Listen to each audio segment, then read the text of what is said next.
America has a lawlessness problem from the bottom of society to the top.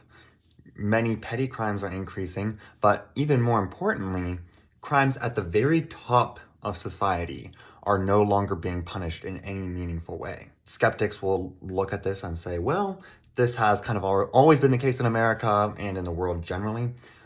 But it's actually not true that elites are always able to avoid accountability for their actions. And so today I want to talk about what the Chinese philosophy of legalism can teach us about how we should run society and how people can be held accountable. Legalism is a philosophy that's a branch off of Taoism. In fact, it's just part of the Taoist tradition, which, by the way, Taoism is incredibly based. I'm not going to go too deeply into Taoism here, but you really should. I mean, I used to kind of associate Chinese philosophy with Confucianism and just assumed that Confucius was probably awesome because I liked Chinese history. But the truth is that Confucius really sucked. He was essentially the William F. Buckley ultra-conservative thinker in Chinese history, whereas Taoism is just so based. All the best emperors were Taoist. Anyway, going back to legalism, Shang Yang was one of the founders of the school, and he was also the advisor to the emperor of the state of Qin. Now, this is before the state of Qin had fully reunified China, so at the time, China was a mess. There was nominally a dynasty called the Shang dynasty that was in charge of things, but they really weren't. There were a ton of local warlords, essentially, who were duking it out with each other. There were tons of refugees. People were very poor. It was kind of a bad time to be in China. So people were wondering, what is wrong with society? And you had rival schools of Taoism and Confucianism that were trying to explain why things were so bad. Confucius thought, apparently, essentially, that it's because people aren't respecting their elders and their leaders enough. But Taoism taught that it's because the leaders were doing a bad job. And within Taoism, there were a couple different schools, such as Mohism, which is also pretty based, and legalism was another one of these, which taught that the law should be applied impartially without respect to persons. And importantly, that everyone should get a chance in life.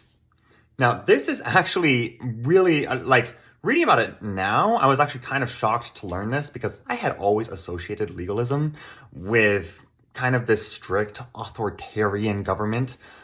And while it is true that the government is sort of strict with legalism, if you commit a crime, you should not get away with it, is essentially what it teaches, what it believes. It's actually quite generous in terms of trying to make sure everybody has a fair shot at life. For instance, when the Qin state would conquer a new place, Shang Yang would get rid of the landlords and divide the land among refugees and among the existing peasant population. This is incredibly based for the time. I mean, not a lot of other states were doing this. And because they were doing this, because they were giving everyone a fair shot, the Qin state grew in power extremely rapidly because everyone had a chance to shine, essentially. And this is the thing that I think a lot of people don't get about politics, that most people believe, or maybe not most, well, yeah, actually probably most people believe that we have a choice between growing the pie or dividing the pie more equally in terms of like wealth and economic growth. That's not the choice.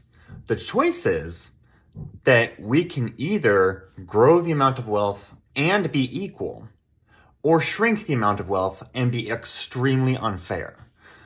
Fairness produces economic growth. If anything, if the current events should teach us anything about the world, is that billionaires are not that smart and people who are rich are not that smart. There's a lot of luck involved. And also, sometimes these people are intelligent in a single thing, but that doesn't mean they're going to be right forever. In fact, if anything, their wealth insulates them from reality and they become more and more wrong over time. This is why aristocratic classes, which have been aristocratic for a long time, are completely out of touch and sort of go insane because they have no contact with reality.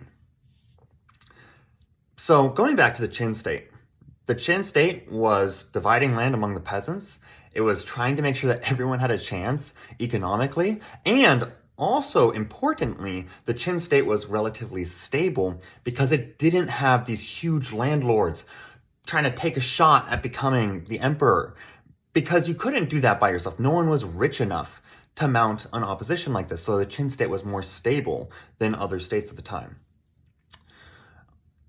But there's one more aspect of this that I think is really, really important for understanding today and how we can try to fix the problems of today. Legalists truly believed in the rule of law. So Shang Yang, at a certain point, the son of the emperor, committed a crime, a serious crime, for which the punishment was banishment from the kingdom.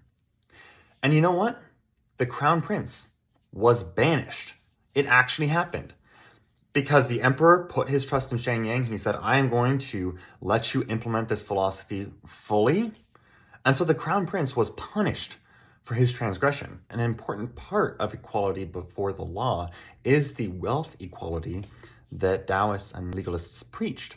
Because, well, I don't think that necessarily everyone should be exactly equal. People who work harder should have a chance to get more. If you allow people to become ultra billionaires, money corrupts. You know, I grew up with sort of libertarianish beliefs about government, that government always messed things up, which is not true at all, actually. It's kind of propaganda. And also that as long as government was as small as possible, there wouldn't be opportunities for corruption, because you could essentially just let the free market, let people get rich. And if the government was small enough, then they wouldn't be able to take advantage of the government to like make things bad for other people. And that's not true for the very simple reason that once you have oligarchs, once you have plutocrats, people who are fabulously wealthy, trillionaires even, it seems like we're on the path to get that, they're able to pay for what they want. They're able to buy media organizations. They're able to buy protesters and, you know, lobbyists, you name it, and get into government and turn government into whatever they want. This is one of the reasons why libertarianism is not true. It's because if you let people just get as much money as possible with no restrictions whatsoever on that, they will take control of the government and use it for their own ends. They'll have a military coup, they'll do whatever, they'll bribe people, they'll buy media organizations. I mean, we've seen all of this in the past in order to protect and extend their own wealth. And this is the deep understanding of legalism, that you can't have that. You can't have landlords that are so big they can overthrow the government. Or in our case, it would be tech billionaires. You need to have some level of equality economically in order to have equality politically and before the law. It's true in China in 350 BC, and it's still true in America in 2025. If we want a society of oligarchs, we can have one. It just will be a poor and kind of crappy society. And if we want a fair and equal society in which everyone has the chance to shine, then we'll see economic growth like the world has never seen. It's our choice.